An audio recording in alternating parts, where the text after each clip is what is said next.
前两天我刷推看到了独立开发者 Peter Levels 发了一条推文，他说身边所有人都在拼命赚钱，拼命买资产，股票、ETF、黄金、房产，目的就一个，赶在 AGI 到来之前站好位置。说实话平时我对这种言论不是特别感冒，因为他们有点制造焦虑。但那天看完之后，我就默默的给他点了个赞，因为我真的同意他。AI 正在制造一场巨大的财富转移，看明白的人已经在跑一场排位赛了。肯定有人说，你看，你也来制造焦虑了，是不是？但是那种不要焦虑，做好自己，一切都会好的视频，我反而觉得那是一种不诚实。这就好比工业革命初期，你告诉那些即将被机器取代的工人，别担心，你放轻松一样，没人真的能够放轻松。浪潮打来的时候，你就只有2个选择。正面迎上去，想清楚自己的位置在哪儿，或者把头埋进沙子里，假装什么都没有发生。而这场排位赛，我认为无论你愿不愿意，都躲不掉。所以作为投资者的你该怎么站位呢？那今天我就想跟你聊一聊 AI 时代投资我所思考的4个维度。不过在开始之前，我想花30秒的时间感谢一下频道的长期合作商 Interactive Brokers。那 IB 呢是一个屡获殊荣、被广泛认可的全球性的券商，也是我投资美股的平台。那我喜欢它的主要有2个原因。首先，它的交易成本很低，在很多地区都没有手续费，或者说手续费低到没有什么影响。第二呢，它的换汇成本很有竞争力啊！我在加拿大买美股，经常要把加币换成美元。那相比那些动不动就收1.5%以上手续费的加拿大的券商来说呢 ，IB 的换汇费用简直就是太低了，光这一点就足以让我选择他们了。那 IB 的优势还有很多，你比如说它会为符合条件的账户里的现金支付利息，那它的期权交易的功能也十分的强大，并且价格低廉。那强烈推荐你点击评论区的链接查看一下 Interactive Brokers。那你点击链接，我也会有收益，这也算是对我的支持啦。好，那么现在回到视频。那想要清楚该投资什么呀，就首先你得搞明白这场排位赛它到底在赛什么。熟悉我的观众都知道，我在很早就讲类似的思考了。那去年我做了一期视频叫做 All in AI， 为什么你要立即开始马上 Vibe Coding， 提出了一个核心判断：工具人的黄金时代正在被 AI 终结。什么意思？那一个人参与经济获取财富本质上就有2种方式，一种靠劳动，你的体力、脑力、时间；另一种靠资本，你拥有的资产来替你赚钱。但绝大多数人靠的其实都是前者，我们本质上就是工具人，依附于某种工具、某种技能来换取收入。而过去这条路走得通，是因为机器它再厉害，总需要人来操作、维护、连接。社会分工越细，工具人的需求就越多。但 AI 正在改变这个规则。AI 和以往的技术革命完全不同。蒸汽机、电力、互联网都是部分自动化，机器干一部分，但离不开人。AI 是通往全面自动化的起点，在虚拟世界里，它已经能够端到端的完成知识的工作了。而物理世界里，人性机器人的出现也意味着体力劳动可能岌岌可危。半年过去了，这些判断正在被一个个验证。那最直接证据就是今年2月份 Anthropic 发布 Cloud 的新能力之后，全球的软件类服务公司股票1周之内蒸发了将近1万亿美元市值。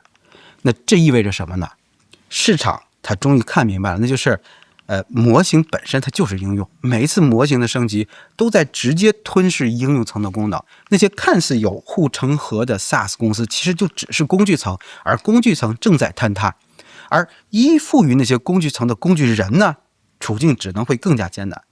硅谷大厂裁员从来没有停止过，没有一个企业主不想着怎么用 AI 降本增效的。那这就是 Peter Levels 那条推文的底层逻辑。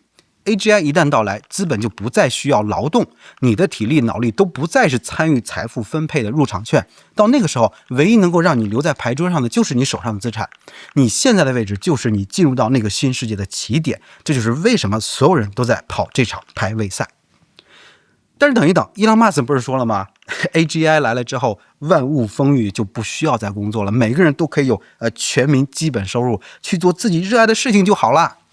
说实话，我也想相信，谁不想活在那样世界里呢？但是你诚实的问自己，你真的觉得它会发生吗？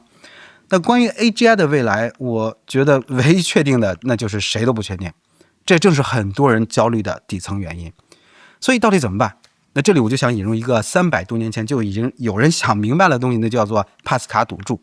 说一下帕斯卡在面对一个终极问题，上帝存在不存在的时候呢，他的回答是你不需要知道答案，你只需要想清楚哪个选择让你付出的代价最小。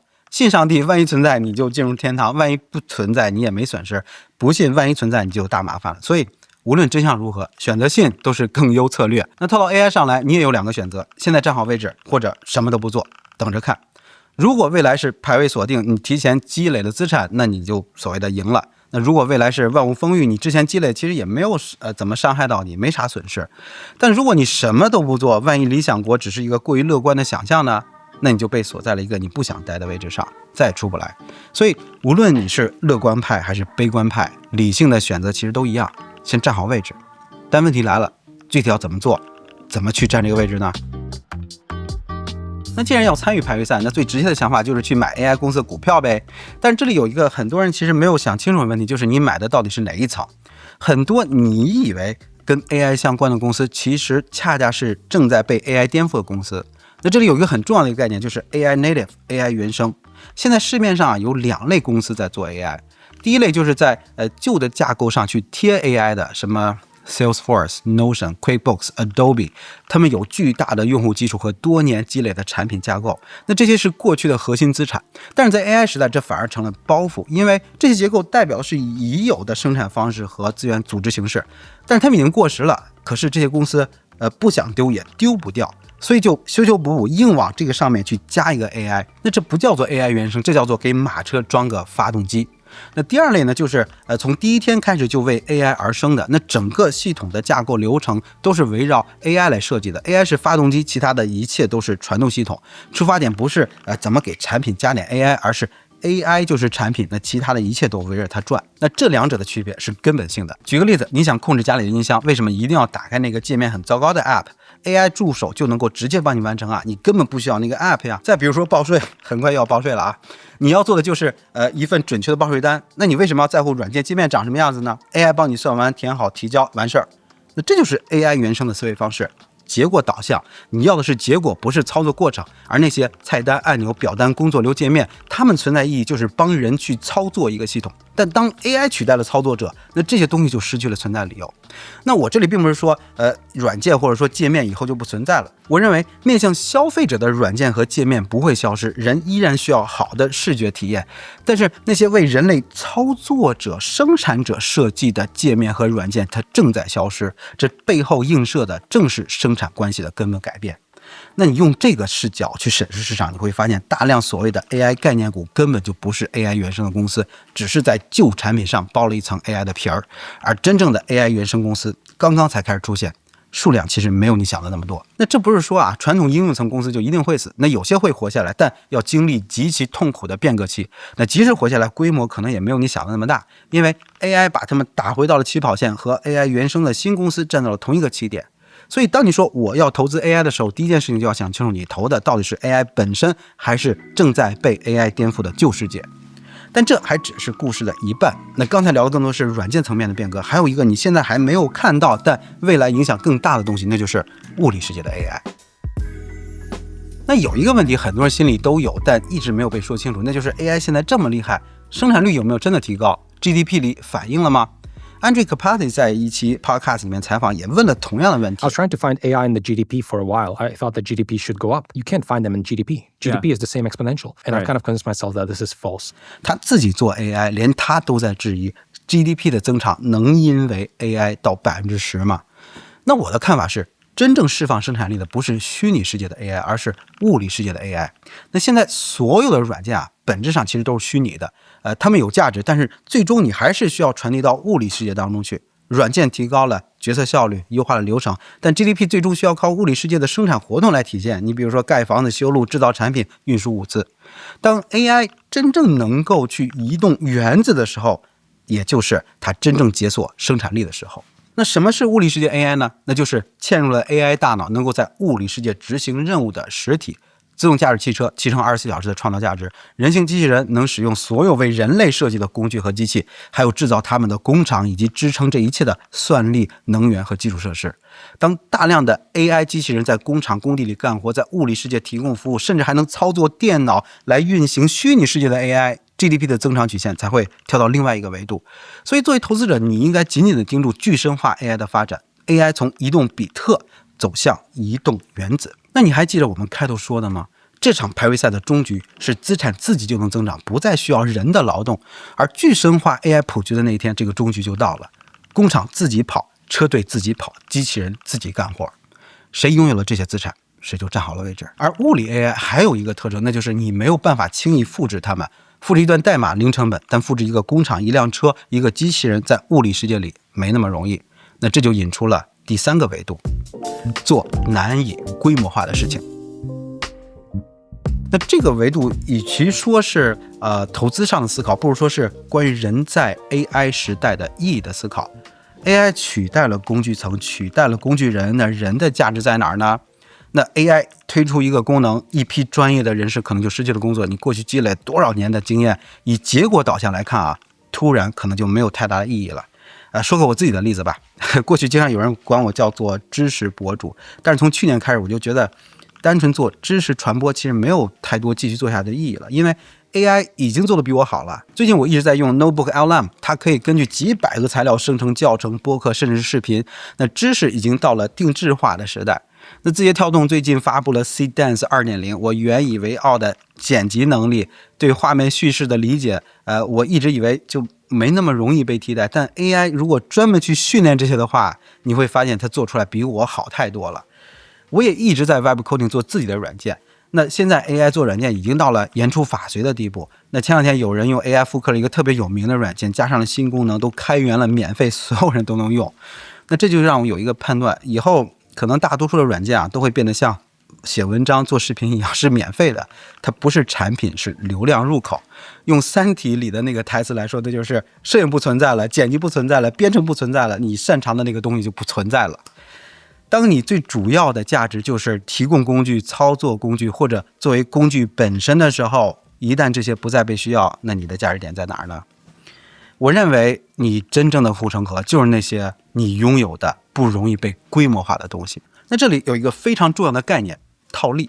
你在做一件难以规模化的事情，但是在里面用最先进的 AI 来自动化、降本增效，那这中间就有巨大的套利空间。你比如说你有一个实体生意还没有被 AI 侵蚀，很难被立即取代，那这个生意可能看起来没那么性感，难以规模化，但这恰恰是你的护城河。你用 AI 自动化后台踢掉工具层，当竞争对手还没有意识到这一点的时候，你可能就占了先机。那哪些东西是难以规模化的呢？第一，人与人之间的真实关系。AI 可以帮你同时应付1万个人，但那不是关系，那是客服。真正的信任和社群需要你这个人的在场。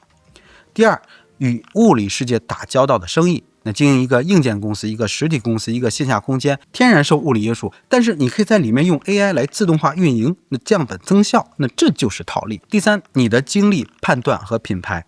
AI 可以生成无穷的内容，但它没有真实的人生，你踩过的坑，从失败中提炼出的直觉，你的个性，这些都构成了你不可替代的部分。所以在 AI 时代，你反而应该去做那些难以规模化的事情，然后在里面用 AI 做套利，因为容易规模化的领域已经是 AI 的地盘了。那这就引出了一个很现实的问题，就是怎么才能够做到这个套利呢？那这就是我想说的第4个维度，1000个小时。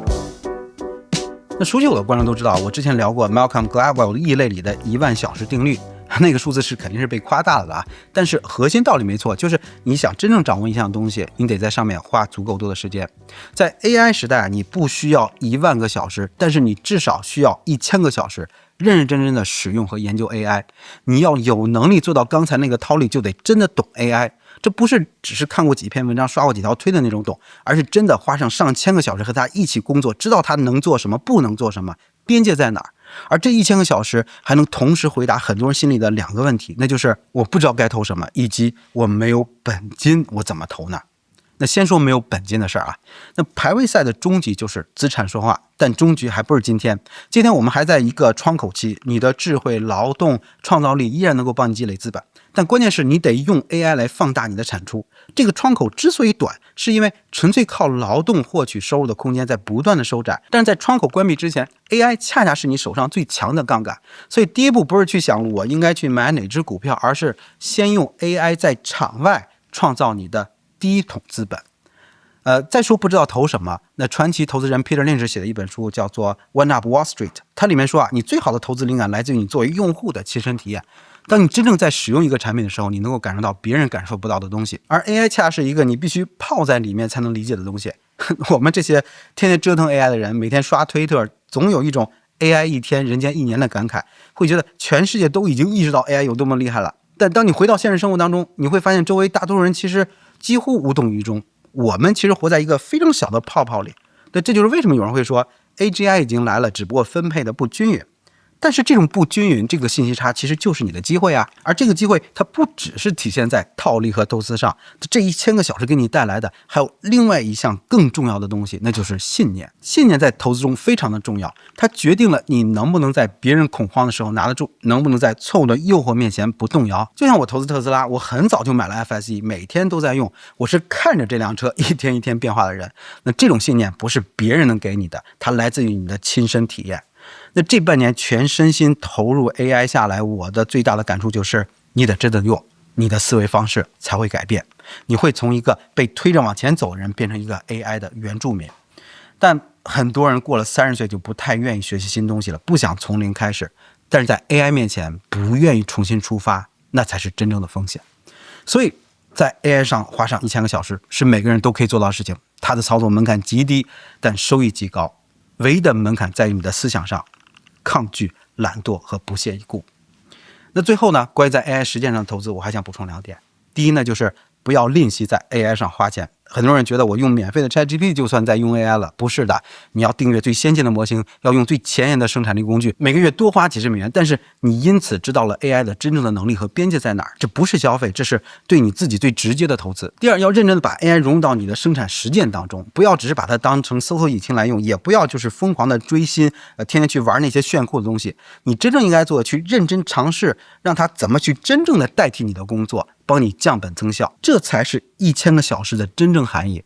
我可以肯定，一旦你这样尝试了，你对 AI 就会发生根本性的变化。那这就是我认为的在 AI 时代投资你需要思考的第4个维度。在去想买哪只股票之前，先投资你的1000个小时，这可能是你能做的最重要的一笔投资。它帮你在场外积累资本，帮你建立信息差，帮你获得信念。这1000个小时就是你参与这场排位赛的入场券。